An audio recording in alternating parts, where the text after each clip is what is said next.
مدايو أنتا مإلاو شعيرو تبغن مايو أنهلا عبئن مايو أيرا وير المدايو اللي هي مسمايو إركو جيس مدينو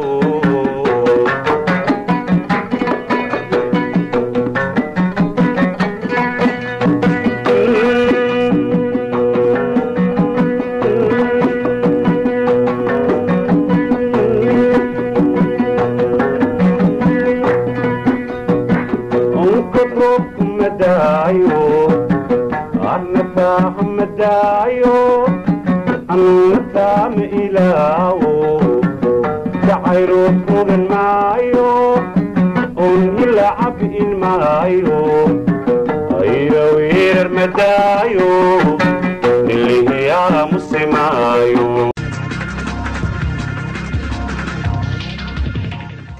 Mesdames et messieurs, bonsoir et bienvenue dans ce journal de la rédaction. La République de Djibouti et la République fédérale de l'Éthiopie viennent de franchir un nouveau pas avec dans les relations de coopération. C'est dans ce sens que sous le haut parrainage du président de la République, M. Ismaël Omar Guelleh, et du Premier ministre éthiopien, M. Meles Zenawi, que le coup d'envoi de la cérémonie d'inauguration officielle de l'interconnexion hydroélectrique djibouto-éthiopienne a été donné ce matin au site du PK12. Cette grande cérémonie officielle a mobilisé le Premier ministre, M. Déta Mohamed Ileta, du président de l'Assemblée nationale, M. Idrissa Al-Naoud, de la première dame du pays et présidente de l'UNFD, Mme Khadra Mohamed Haïd, tous les membres du gouvernement, du Parlement, des membres du corps diplomatique et des autorités civiles et militaires du pays. Alors, arrivé sur le lieu, le président de la République et le Premier ministre, M. Meles Zenawi, ont reçu un accueil populaire particulièrement chaleureux, animé par des manifestations culturelles, par les troupes folkloriques et artistiques djiboutiens. Cette grande cérémonie...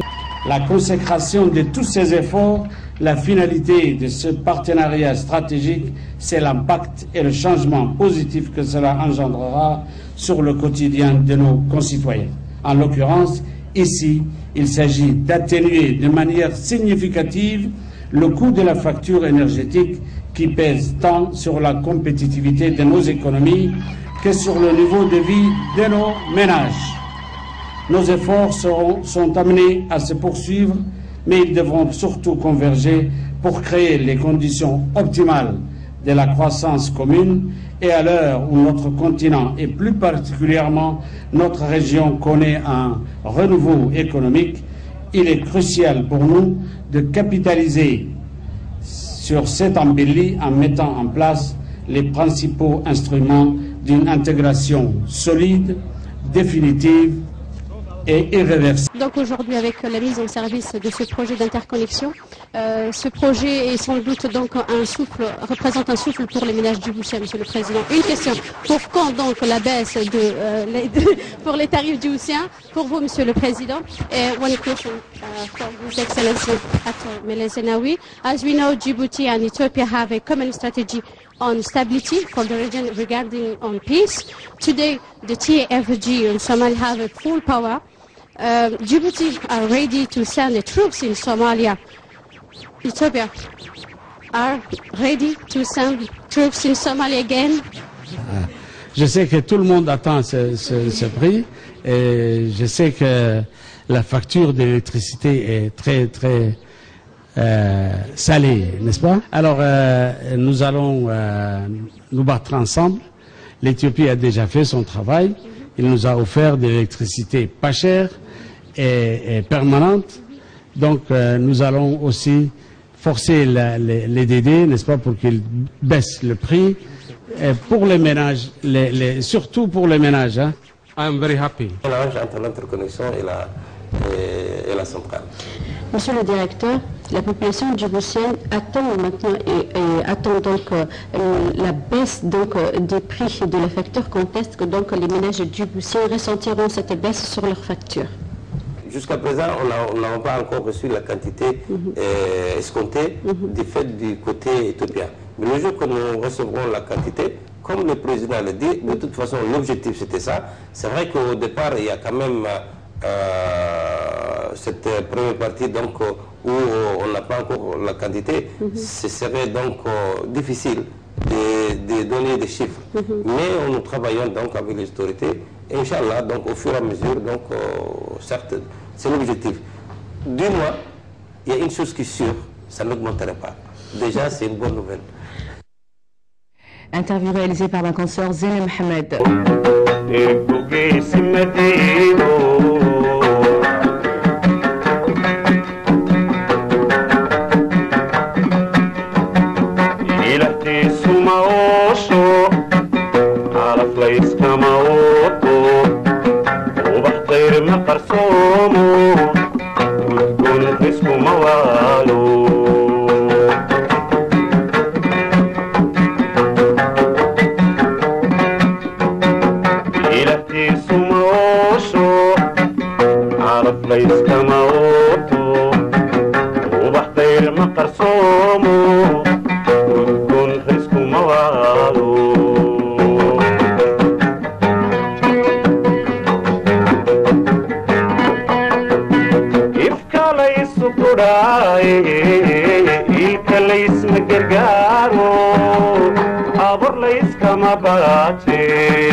Pour plus de précisions, je vous propose d'écouter le directeur général de l'EDD, M. Jama Ali Guélé. Nous avons été amenés à constater une recrudescence de fraudeurs organisés dans la zone de Belbala, ancien Belbala, qui se sont branchés sur le réseau et qui constituaient presque une société parallèle, apparemment qui recevait même une certaine rémunération du fait qu'ils ont distribué du courant. Nous avons essayé de couper, de brancher les câbles et donc prendre donc le constat. Malheureusement, c'était une organisation complète qui s'est opposée donc à la dépose donc des câbles et qui ont menacé donc nos agents, même qui ont mis en péril et les équipements et les personnes donc de l'EDD. Et face à cette situation, nous avons été contraints de suspendre le courant, toute la zone. Parce que celui qui ne veut pas que les agents EDD rentrent dans le secteur, qu'il sache, le courant ne rentrera pas dans ce secteur. Il y a 28 prévenus au jour d'aujourd'hui. 25 ont été déférés, je pense. Les 3 autres, donc, on les a... parce que c'était des personnes âgées, paraît-il. Ça, c'est donc la discrétion de la justice, je n'ai rien à dire. Sauf que donc, le dossier est en cours et la loi, donc...